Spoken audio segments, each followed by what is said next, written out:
inviting me to come tonight. And I thank everyone who's joining us now. It's wonderful to have you.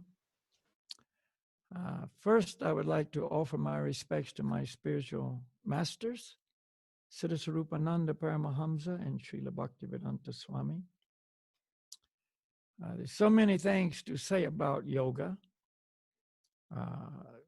There's many different yoga systems, many different practices. I speak from the platform of Bhakti Yoga. All the different systems include meditation. So I'm going to ask everyone to join me now in a very easy meditation that we can all take part in to help us settle down, relax, also to make it so we can understand the subject matter a little more easily, and also so you can learn this technique. This is an invaluable meditation technique. So simple, so easy. And then you can add it to your life. So the meditation that I personally practice and teach is mantra meditation. And mantras, we hear that word a lot, but actually mantras are transcendental sound vibrations. Some people think mantras are just repeating the same words over and over again, and that makes it a mantra. But actually, this is not correct. Mantras are transcendental sound, spiritual sound. They come from the spiritual world into this material world. And they have great spiritual power, spiritual potency. So when we chant these sound vibrations, we get great spiritual benefit. So the mantra we'll be using today for our meditation is the mantra Gauranga. And we divide Gauranga into 4 syllables: Go, Ra, Ang, Ga. And our technique of the mantra is very easy as well. This is a deep breathing technique. As you may know, breathing is also a very well known and practiced part of mantra and yoga. So here we're going to take a big breath in through the nose, slowly and gently, but very deeply. The idea is we want to take the air all the way down to the lower abdomen and then gradually fill the bottom up. And as we inhale silently in the mind, we're chanting Go, Ra, Ang, Ga. Very softly, very gently in the mind. And of course, gradually the body does fill with air. And then we begin to exhale, and out loud we chant Go, Ra, Ang, Ga. And then we repeat. Inhale, Gauranga in the mind. Exhale, Gauranga out loud. Before we begin, we want to relax. We want to relax the face, the neck, the shoulders, the chest. So, to help us relax, we're going to take in a big breath and let it back out through the nose, in and out. With the outgoing breath, let your anxiety, your frustration, your fears, whatever may be there, go away with that breath. And also, with that outgoing breath, remember, relax your mind. The mind is so tense, even though the body might be relaxed, the mind is very, very wound up. So try to just let it all go. Let it unwind. Relax the mind. Okay? All right. So I want everybody to get comfortable. You may be sitting on the floor. You may be sitting on a chair, on a sofa. Doesn't matter. Just try to be comfortable. And eliminate as much distraction as possible. All you have to do now is follow my guidance. And when we finish, just sit quietly for a few moments and keep your eyes closed. See, we want to close the eyes during the meditation for two reasons. One, it helps us to relax more deeply. And number two, it also prevents distraction. So when we finish, just keep the eyes closed and feel the effect. You're going to feel some harmony, some peace, some inner quiet that you didn't feel before. All right. So again, get comfortable.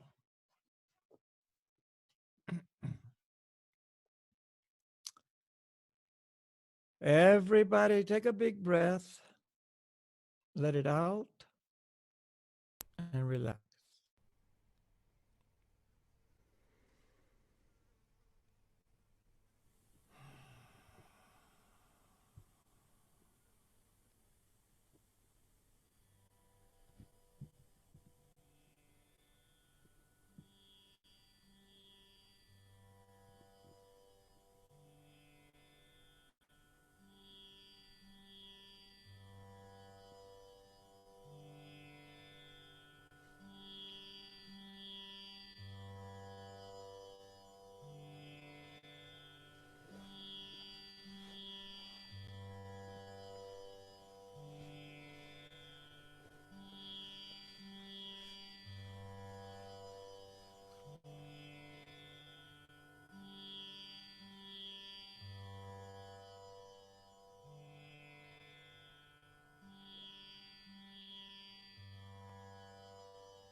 Now very slowly, gently, and deeply inhale and chant Gauranga in the mind.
Two more times.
Haribol. All right, so you can see this is very easy meditation to do, very relaxing, very refreshing. So add it to your life. You don't have to just do it tonight and that's it. See, every day you can do this meditation, especially early morning. Very wonderful time to do meditation. Okay. So let's just say the topic of yoga, the science of yoga, the knowledge of yoga is all contained in a group of scriptures known as the Vedic Scriptures. The Vedas are very vast. The Vedas are very complete. It's all transcendental knowledge.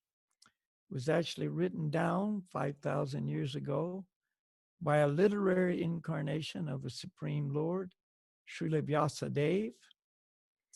But prior to being written down, it was passed down orally through a lineage of perfect masters, perfect teachers. This lineage is called a disciplic succession. A disciplic succession is necessary for the truth to descend in its pure form. We are in the disciplic line known as the Brahma Sampradaya. And we feel very fortunate to receive our knowledge through this lineage. So I'm not making this up. See, I'm not giving you my opinion.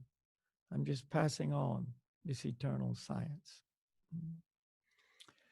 So yeah, June 21st, what? Very special day. International Yoga Day. Can you imagine? An international day that recognizes yoga. See, 25, 30 years ago, I think I started doing yoga 50 years ago. I can tell you, there was no International Yoga Day 50 years ago. People didn't even know what it was. If you were doing yoga, it's like you were kind of strange. Now it's mainstream. I mean, you can't go anywhere on the planet without finding many yoga studios. I go to some very remote countries. Everywhere I go, yoga studios. So yeah, it's spread throughout the world. And so it's quite befitting that now there's an International Yoga Day. See? And the benefit is immense. It was at a United Nations meeting that the Prime Minister of India, Narendra Modi, made a suggestion. Why don't we have an International Yoga Day? We got International Day for this and that and another thing. Why not Yoga Day? And somehow everybody agreed. Wow, very good. So now we have it. So that means it's recognized, okay? But it's been recognized forever. It's eternal. There's been yoga ever since the beginning. Why? Because yoga is much more than just a set of physical exercises. It's a physical practice. One time I gave a lecture in Norway. The title was something like Yoga Beyond the Mat, meaning beyond the yoga mat. People come to some of our programs. We say, oh, this yoga teacher is going to give a lecture on some topic. And like yoga, navigate life's journey, like it's a nice topic.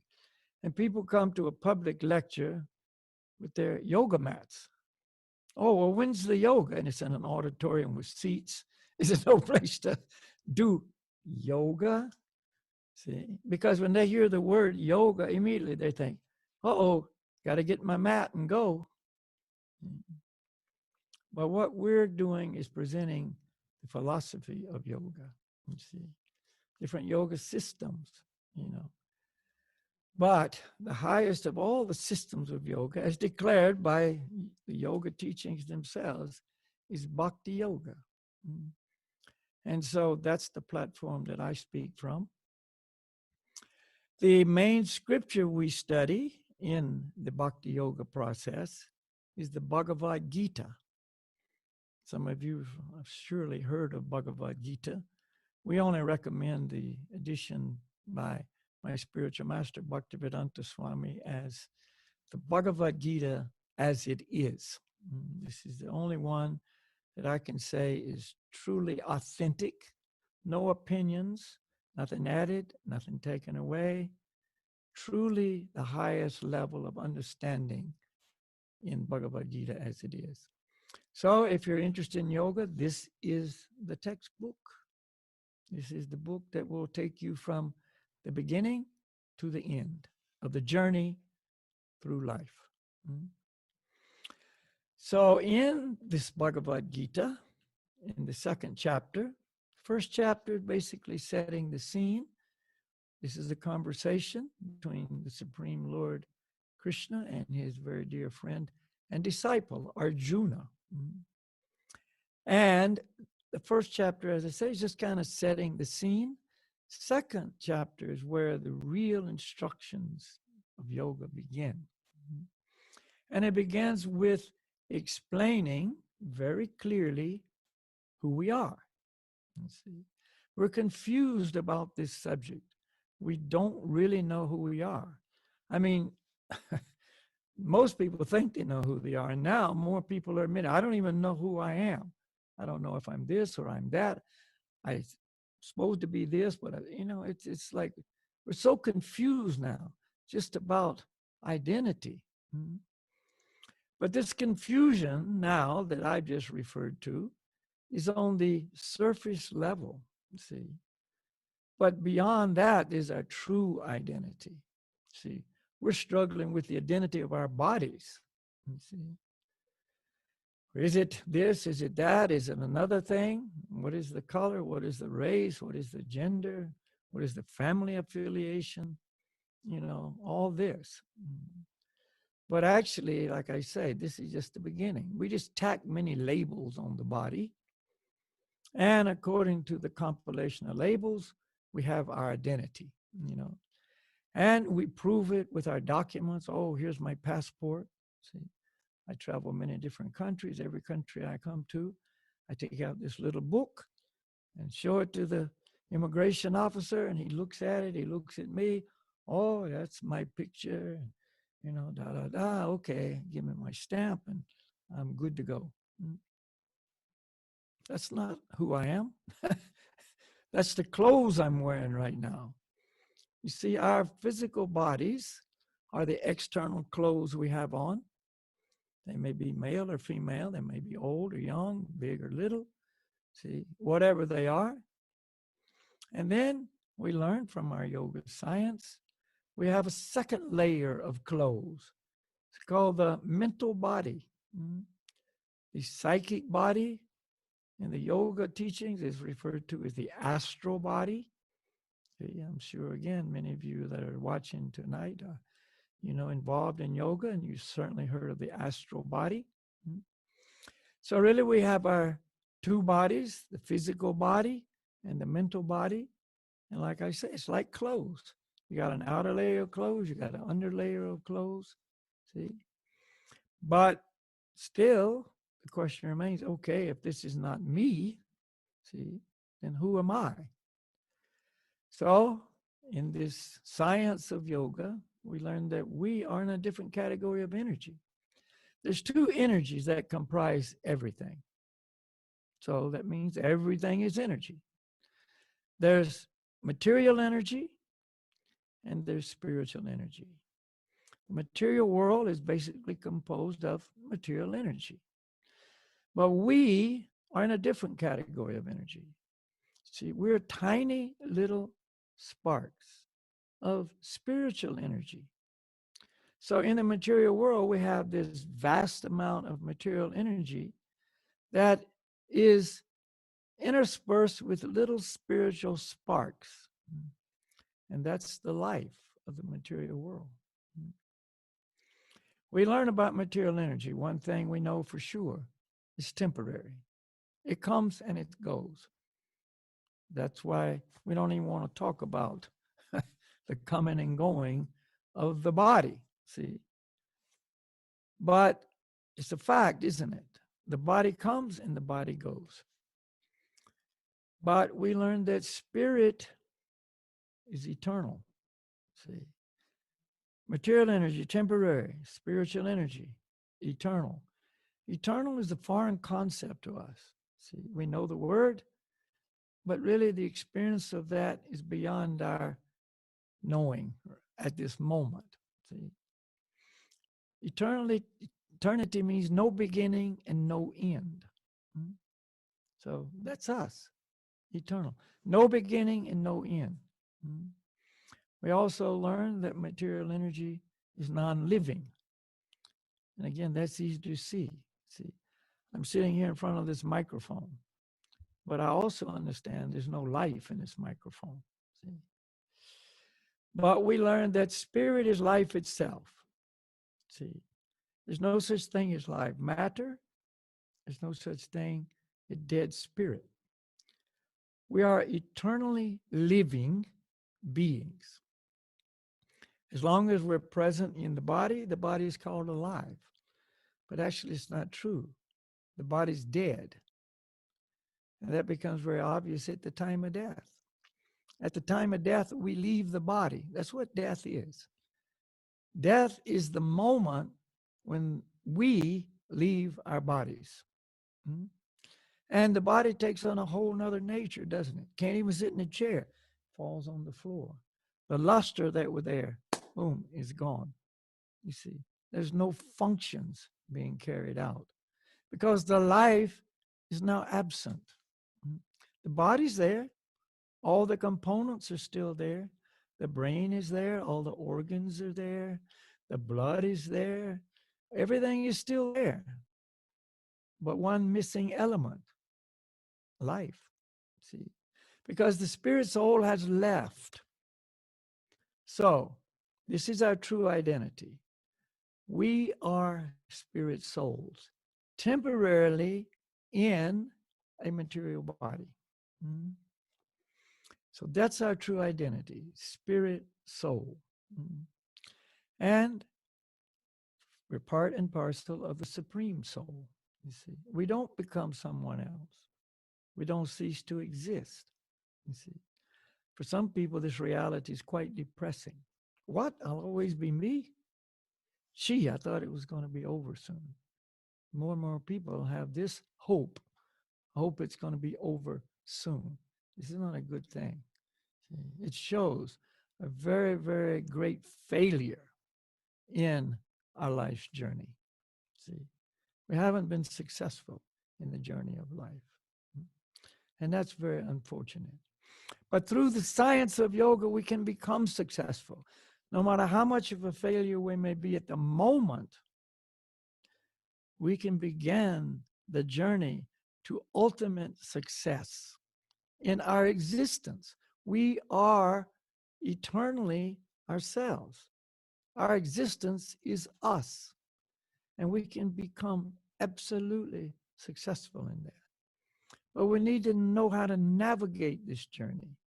See, what turns to make, what choices to make, where to go, what is the goal? We don't even know what the goal is. You see? Can you imagine trying to navigate, through an unknown region and you didn't even know where you're trying to go? Why not go left? Why not go right? Because I don't know where I'm going anyway. Might as well go this way or that way or straight or maybe go back because I got no real purpose. I don't know where I'm going. See? So when you navigate, you got a goal and you know where to turn, but you're having help. You're not figuring it out by yourself. You see, they have courses, don't they? Navigation courses where you learn to navigate an unknown course. Mm-hmm. But you need some help. You need instruments. You need compass. You need a map. You need to know where you're trying to get to. Okay, you're trying to get from here to here. You've got to navigate it in this way. So you need the tools. You need the knowledge of how to have the knowledge to know how to use the tools. See? A lot of things are required in navigating any course. So we need the knowledge of yoga to know how to navigate life's journey. And life is a journey, like it or not. You're going to go somewhere. You can't not go anywhere. See, oh, I'm just going to sit at home. I'm not going anywhere. You're going somewhere. See, you're going through the sequences of life. See, just in relation to the physical body, for instance, you're moving through this body, aren't you? See, in the Bhagavad-Gita and the other Vedic literatures, it describes that the soul, in its journey through this body, he enters the body. That's coming into being. In other words, the body comes into being, then it grows, it remains for some time, it produces some byproducts, it dwindles, and it vanishes. See, that's just the journey through this body. See, in Bhagavad Gita, Lord Krishna says, see, as the soul passes in this life from boyhood to youth to old age, in the same way the soul passes into another body at the time of death. That's the journey we're on.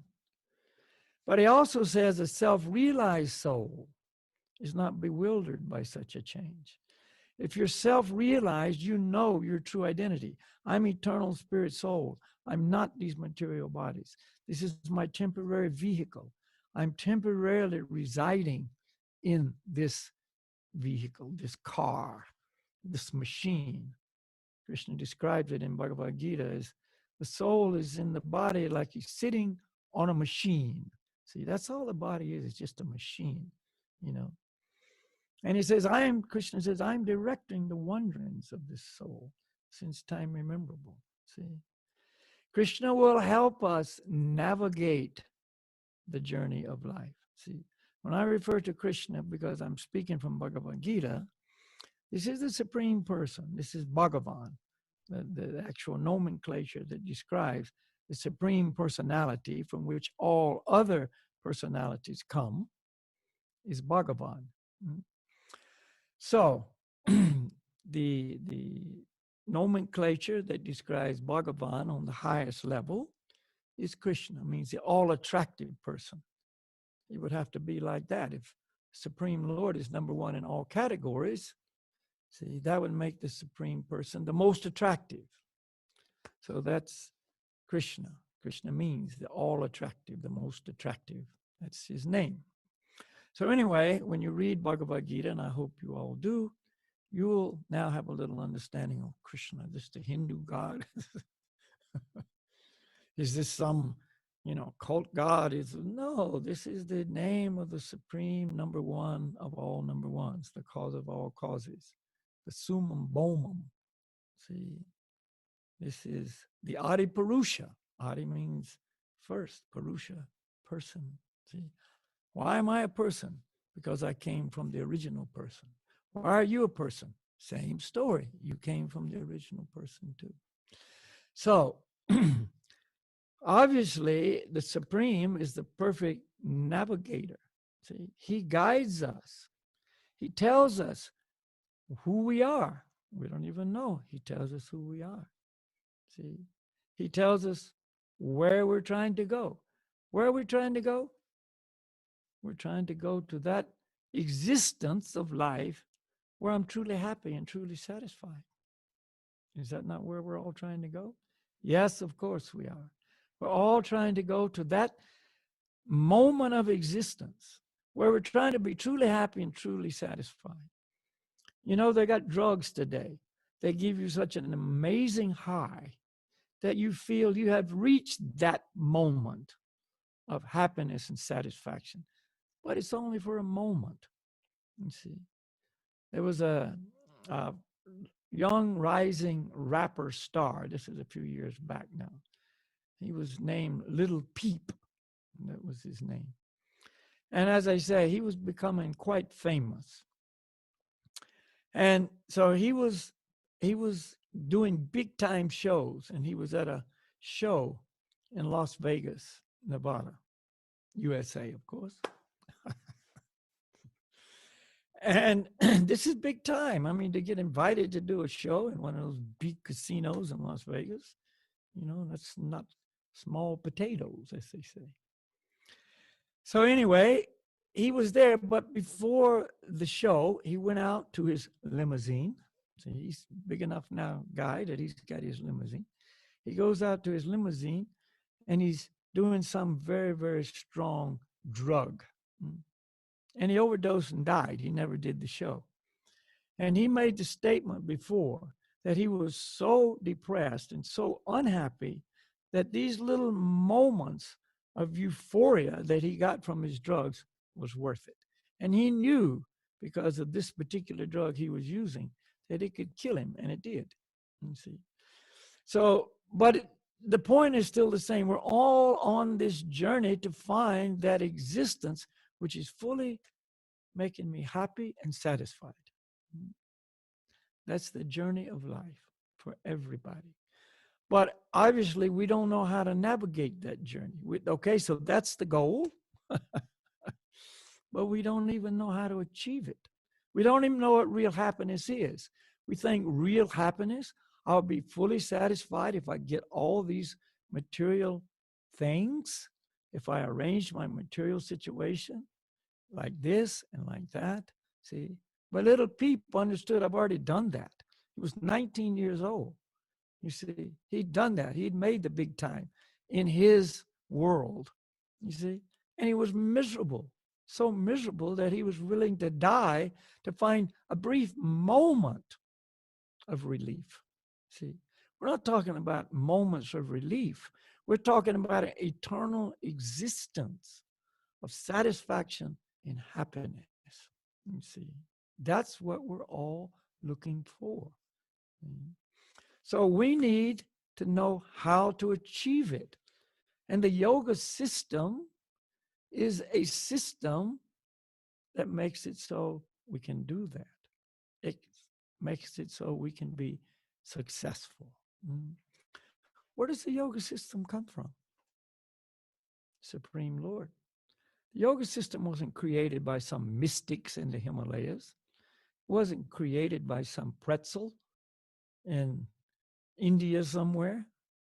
It was created by the Supreme Lord. You see? People have taken little parts of yoga and tried to perfect it, and say, now I am the greatest yogi in the world. You see? And of course, this is on the level of hatha yoga in most cases, where a person can be more supple. He can do more extreme asanas than anyone else. Or maybe it's in the mystic field, or he can do more austerities. He can fast longer. He can be more, completely control of the mind and the senses. He's absolutely celibate. He only eats once a month. He lives on prana, maybe. And he thinks, I am the greatest yogi. And other people say, he is the greatest yogi.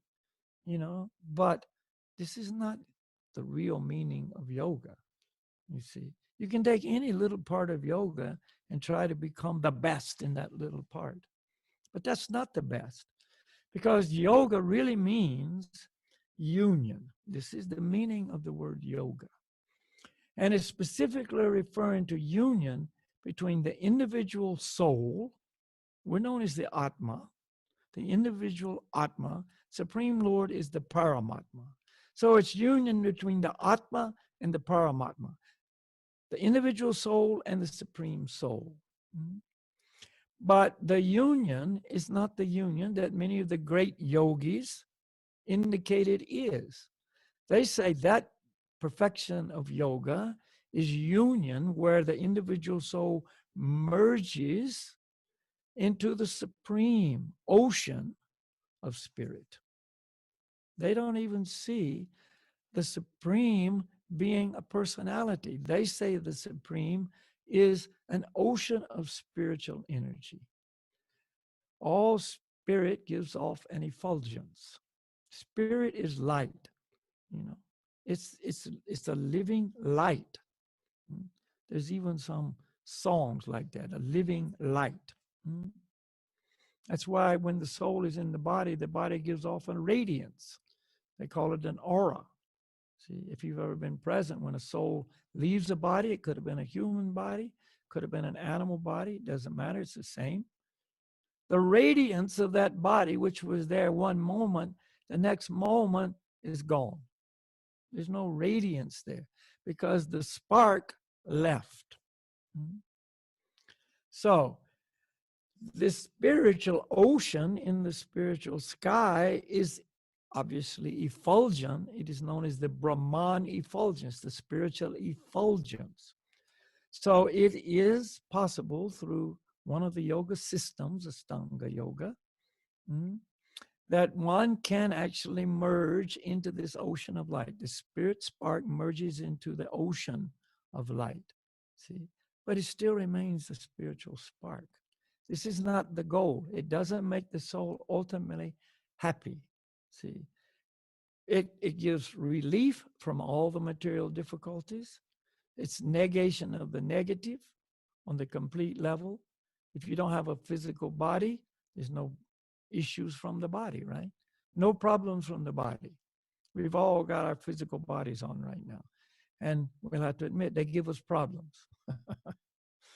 Anybody sitting out there that denies this, you're lying. You're in denial to yourself. Of course, we don't. We know.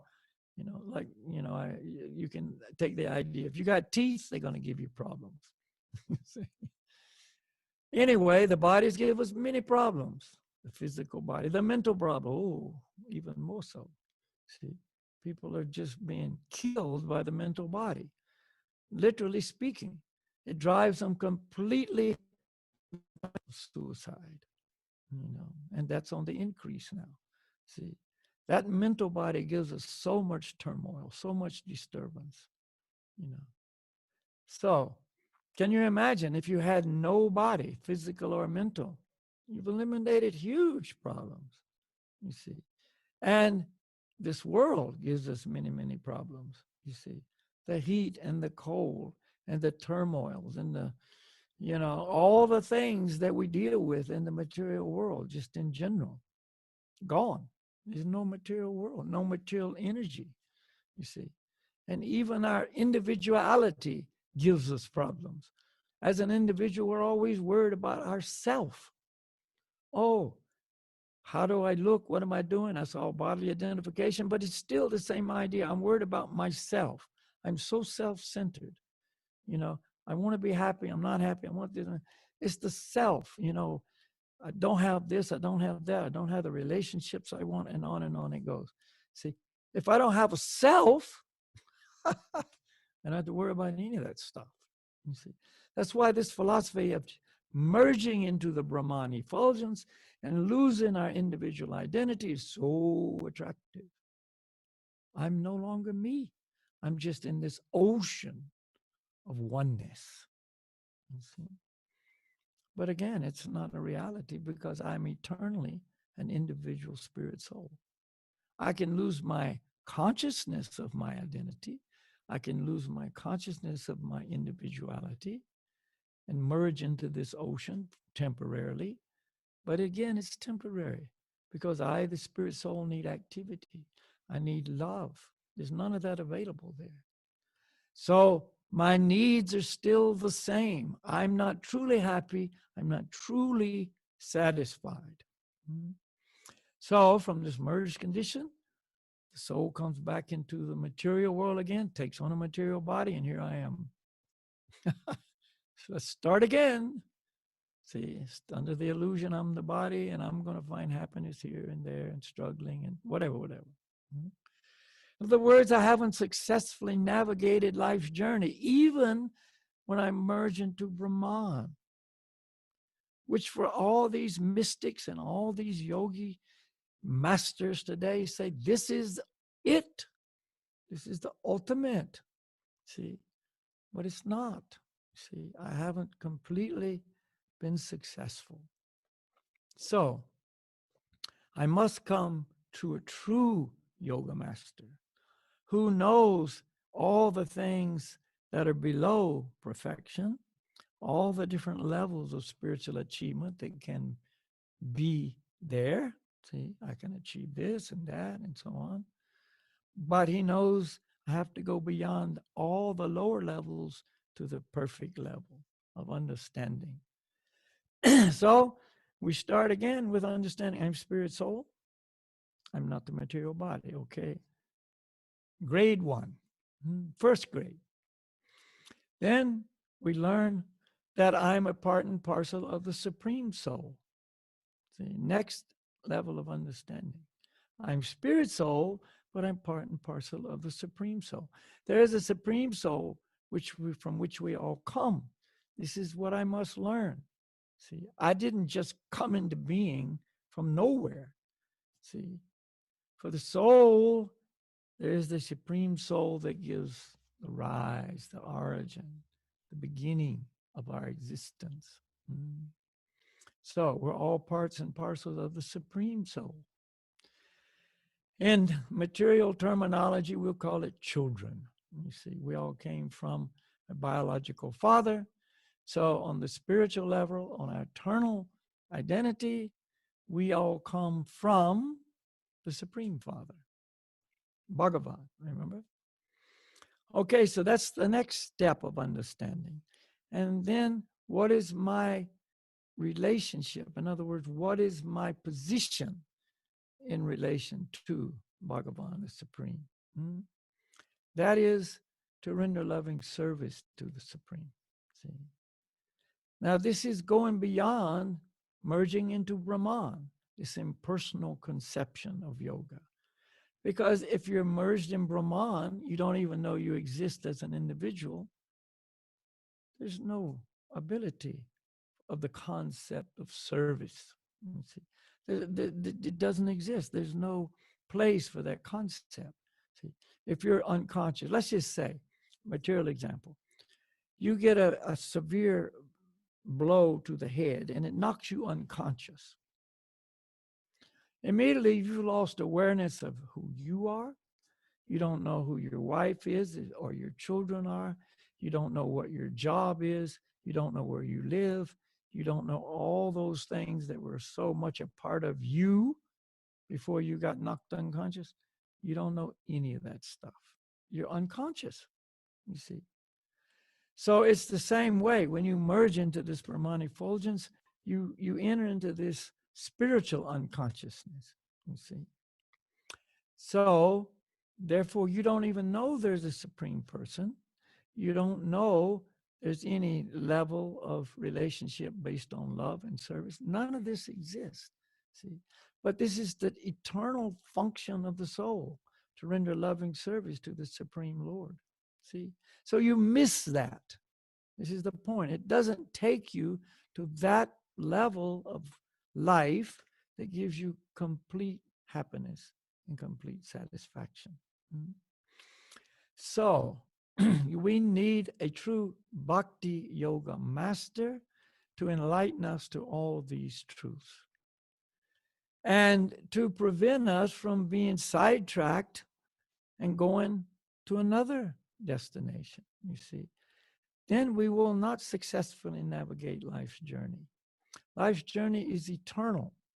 See, remember that. Life's journey is eternal. These material journeys are very temporary, but life's journey is eternal. So we take the eternal living spiritual master combined with the eternal Vedic scriptures. We gain knowledge from them. The guidance is there, the direction is there, the spiritual master is there to tell us when we go wrong. Oh, wrong turn, come back.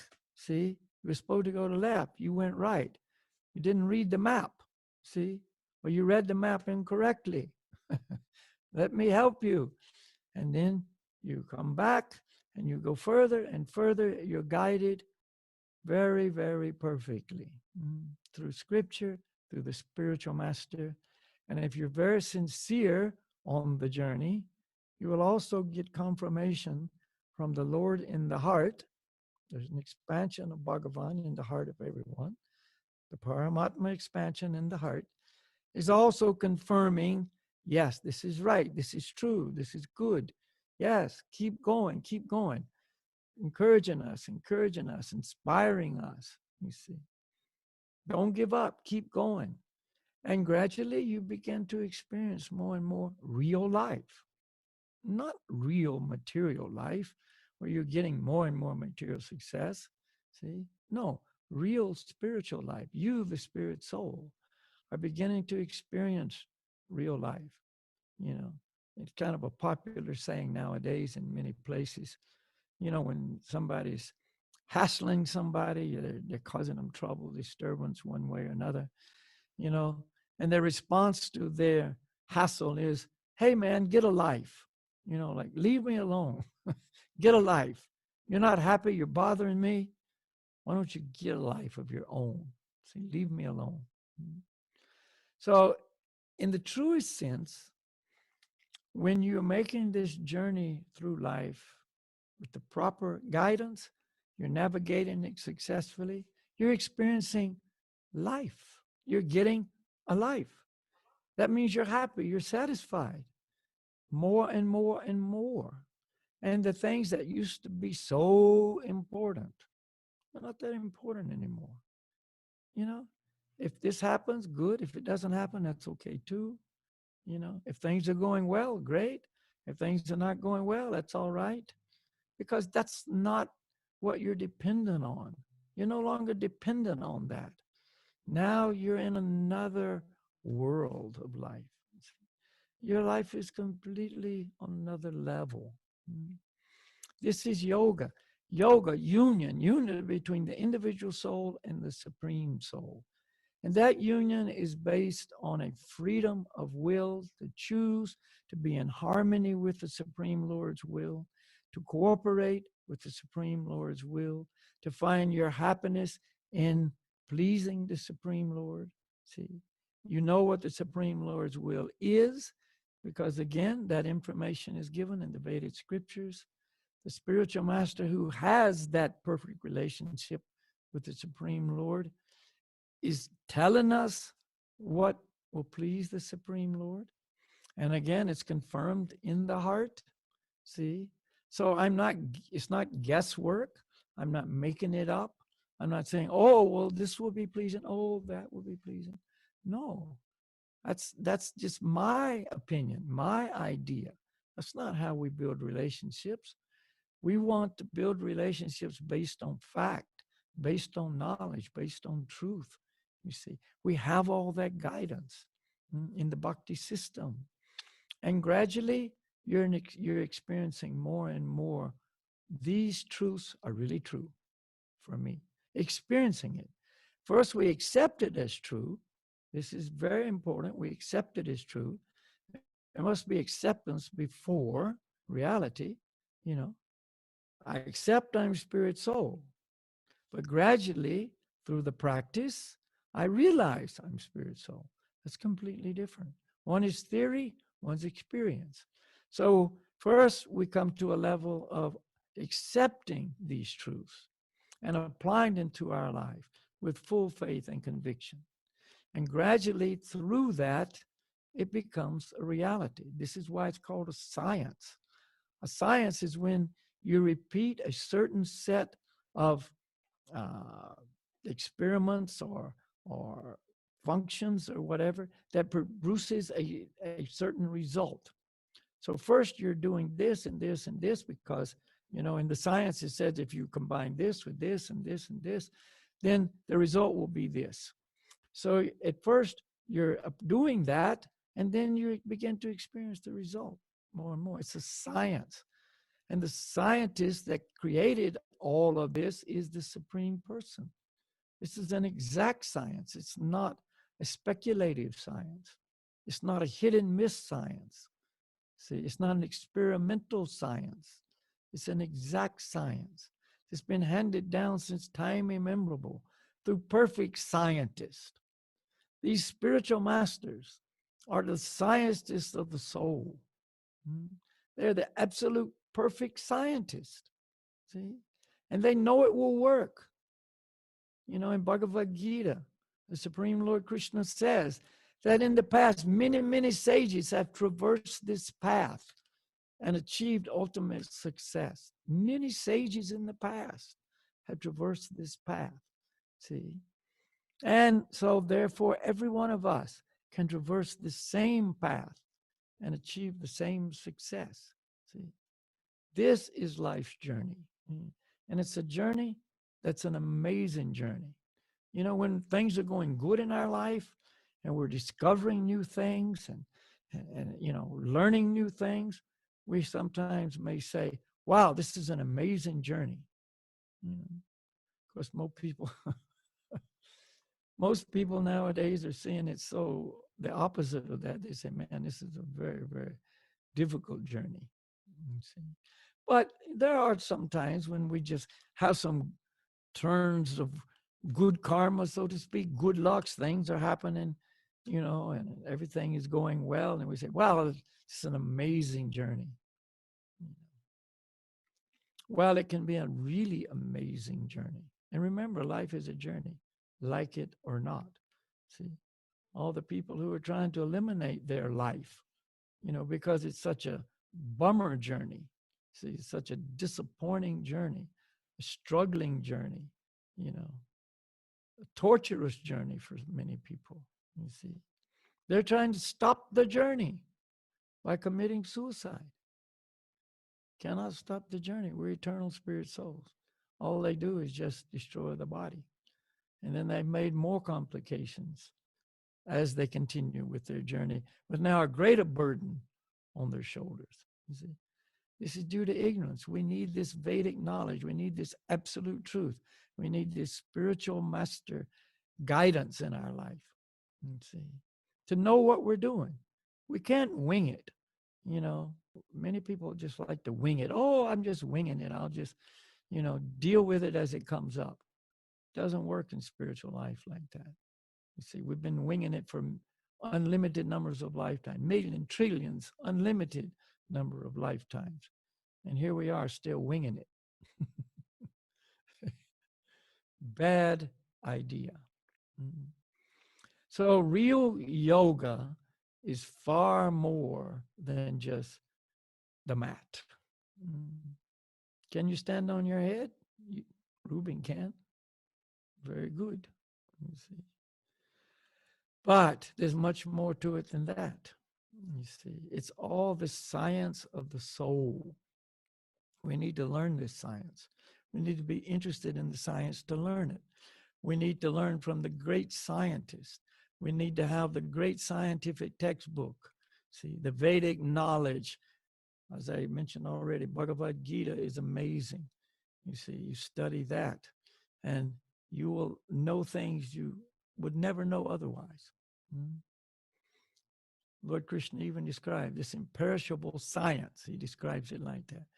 Imperishable, it never dies, it never goes away. The imperishable science of the soul, to lead the soul to where we're all trying to go. See, that level of existence where I'm filled so much with love, I'm filled so much with compassion and mercy, you see, and truthfulness, see, that I'm really happy because of it.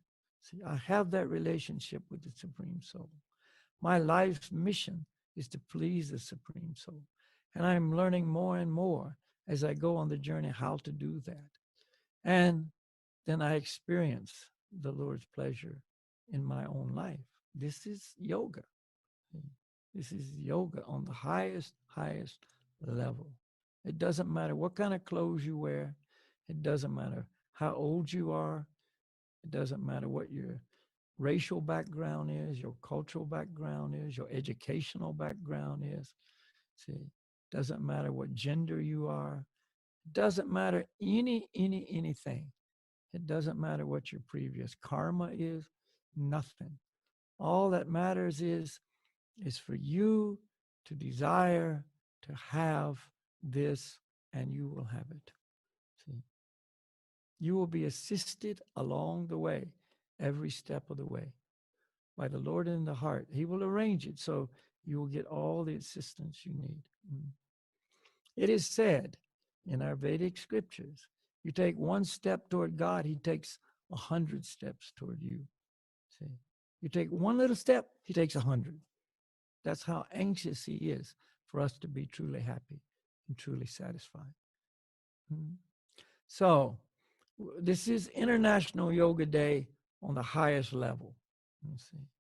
Yes, most people on International Yoga Day will celebrate this great day with big hatha yoga sessions. You know, I have friends in many different countries that are putting on yoga marathons, and every day, you know, encouraging people for 2 to 3 weeks before International Yoga Day to come and do hatha yoga. You see, maybe there's some incorporation of pranayama, to do some Guranga breathing meditation like we just did. You see, these mantras, this transcendental sound connects you immediately and directly to Bhagavan, the Supreme Lord. See, he's present in the sound. He's present in the mantras. So we incorporate that in our everyday life. You see, hatha yoga is amazing. It's fantastic for the body. You know, it also is very good for the mind. Pranayama, very good for the mind and the body. See, do that. Don't neglect that. We're not saying that's not important. It's wonderful. But the body's temporary. I don't care how great a mystic you are. I don't care how wonderful you are in doing all the different aspects of hatha yoga and pranayama and so on. You see, your spirit soul, you need spiritual love. You need that spiritual harmony, that spiritual union, that spiritual connection with the Supreme Soul, Bhagavan. So take it all the way. Don't just begin the journey and think that's it. This is just the beginning. That's just the beginning. See? So yoga teaches us how to navigate life's journey perfectly, see, and reach that perfection of life. Pure love, pure happiness, pure satisfaction eternally, see. Nothing to do with the body, nothing to do with the mind, nothing to do with the material world at all. completely on the transcendental, eternal, spiritual level. And that's us, remember? Spirit souls, spiritual level, spiritual eternity, spiritual happiness, spiritual love. Yeah, that's yoga. So what we're going to do is end our program with another meditation to connect you again through transcendental sound with the Supreme Lord. This particular technique is called Sankirtan. It's congregational chanting, where we come together and we congregationally chant the mantras, usually with the accompaniment of a musical instrument. See, we say chanting. We could also say singing the mantras. And everybody likes to sing. Everybody likes to dance. It's just natural. See, in every culture you go to, in any society, from ancient times to the present moment, see, people like to sing. People like to dance. So you take that natural tendency, which is the nature of the soul, and you add the mantras. Then you have this yoga experience of union with Bhagavan. Okay, so the mantras for this meditation are going to be Gauranga, because we already learned that one. And another very simple one-word mantra, Hari Bol. Hari Bol. Gauranga and Hari Bol. Gauranga is describing the form of Bhagavan, means he whose body is more beautiful than molten gold. See, so beautiful, Gauranga. And Hari Bol means sing the names, chant the names of the Lord.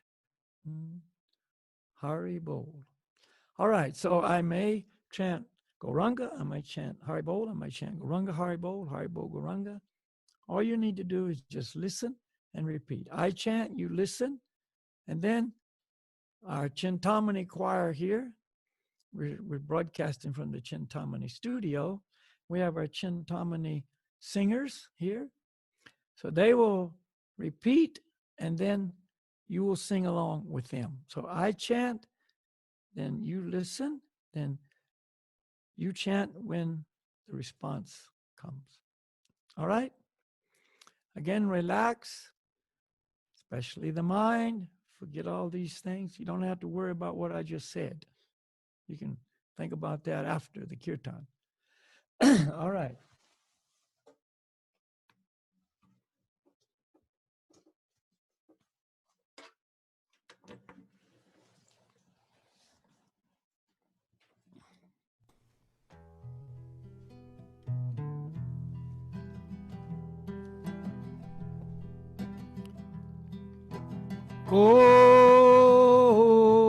Gauranga, everybody.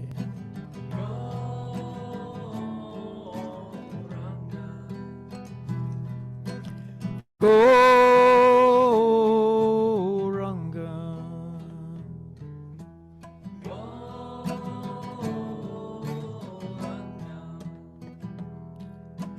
Gauranga.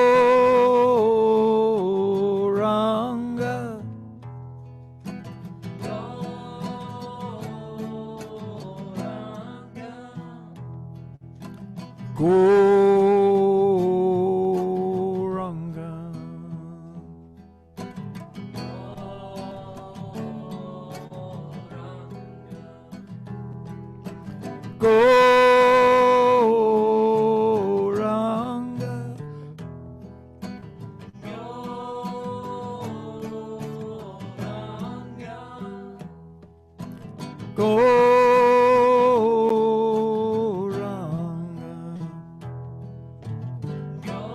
Gauranga.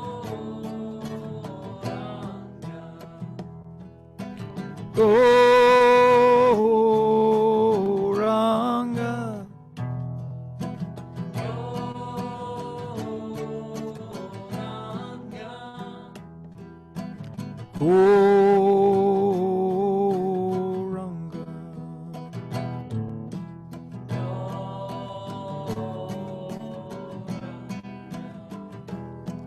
Gauranga Hari Bol. Goranga Haribo. Goranga Haribo. Goranga Haribo. Haribo.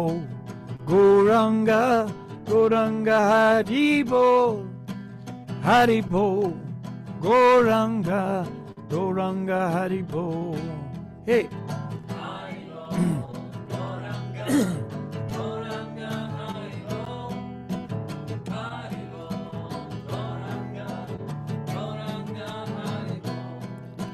Haribo, Goranga, Goranga Haribo.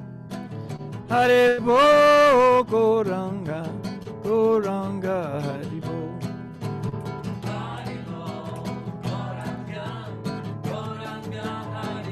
Hare Haribo.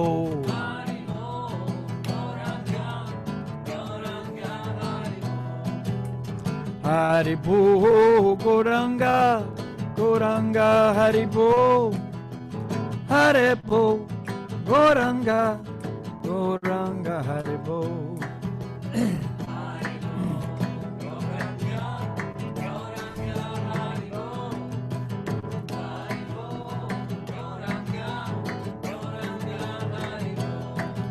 Haribo, Goranga, Goranga Haribo.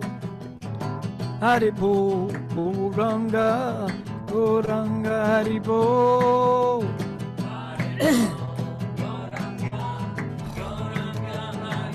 Hare Haribo.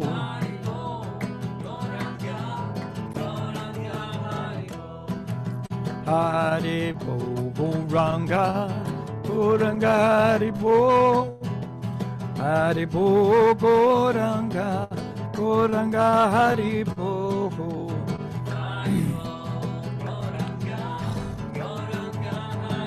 Hare Haribo.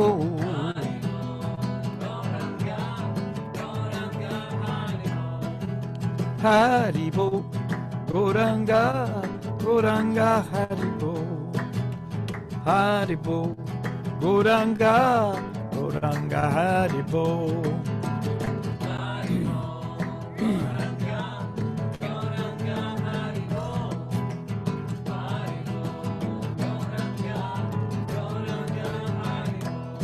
Haribo.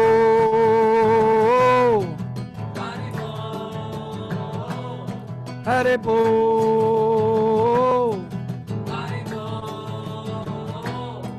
Haribo.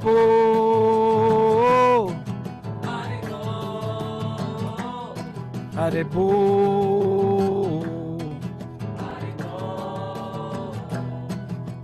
Goranga, Goranga Haribo, hey. Goranga, Goranga Haribo. Goranga, Goranga Haribo. Goranga, Goranga Haribo.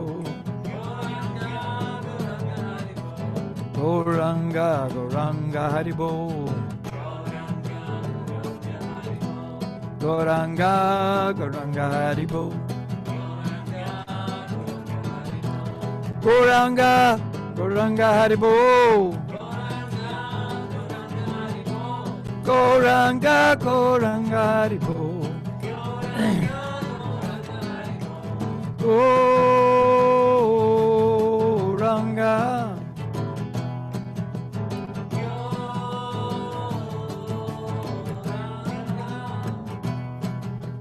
Goranga. Goranga.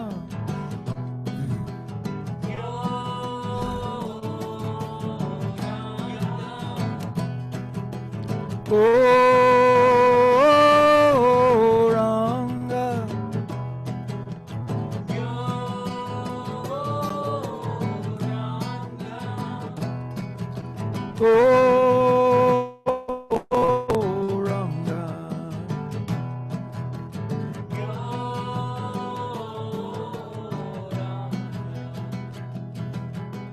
Goranga, Goranga, Goranga. Gauranga Gauranga Haribo.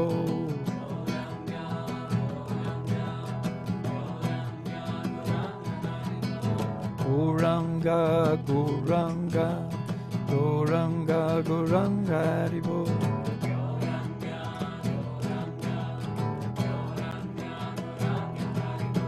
Gauranga Gauranga Gauranga Gauranga Haribo.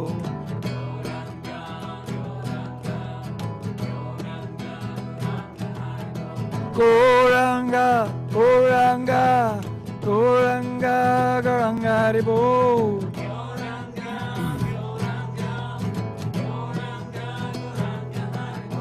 Gauranga Gauranga Gauranga Gauranga Haribo.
Haribo.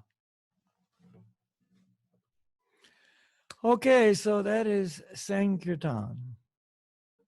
And you can do it any way you want, any type of music, any tune. You know, this mantra that we used can be used. There's other mantras we use in the Bhakti system. So if you're interested at all, you can get in touch with Tranai Meditation Center. There's programs in different countries.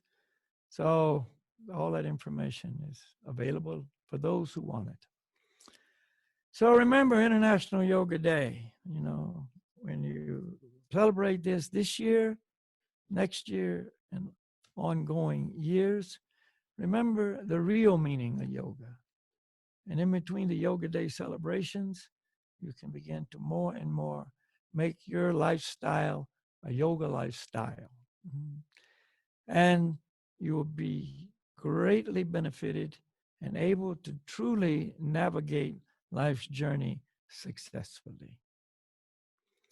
So again, Ruben, we thank you very much for you and Christian and everybody that helped set it up. On my end, I thank Slava, our technician here, and our Chintamani choir. So when you associate with other people that are on the yoga journey of life, it helps you stay on the journey as well. You know, all under the guidance of a perfect teacher, can't lose.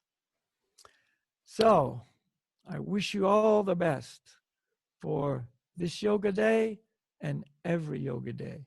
But why not make every day of your life a yoga day? Namaste, Haribo.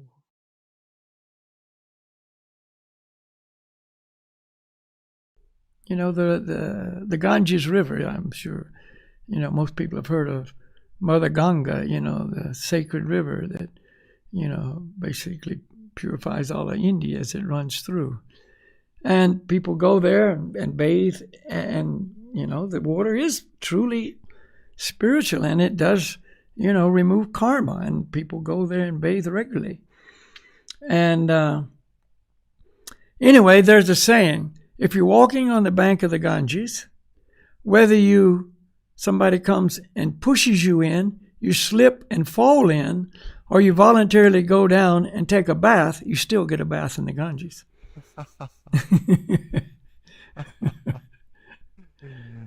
Yeah. So that's kind of how it works. Best is probably if people voluntarily want to jump in and we don't push them in. Yeah. Get in there right now. No. No. It's a beautiful river, like flowing through Norway. Yeah. Oh, sorry. What were you saying? It's an amazing journey, really. It is. It's an amazing journey. Hey everyone, this is Ruben from Yoga Meditation Stream, and this is a little teaser for our upcoming podcast project that we are working on with Balakhilya. More information will come, as well as more trailers and promos and information on how to take part of the project and follow us. Right now that's basically all the information that we have. So we will not be streaming any more videos for you on Sunday evenings with Yoga Meditation Stream. We'll take a pause and gather our energy and really put everything into this new project. So looking forward to sharing that with you all. In the meanwhile, yogameditation.ca, that's a similar name to ours, of course, but the guys are over there in Toronto. They're going to have enchanted evenings every Friday evening at 8 p.m. So there are going to be special guests leading meditation and kirtans. So you can take part of that. Thank you, and see you very soon.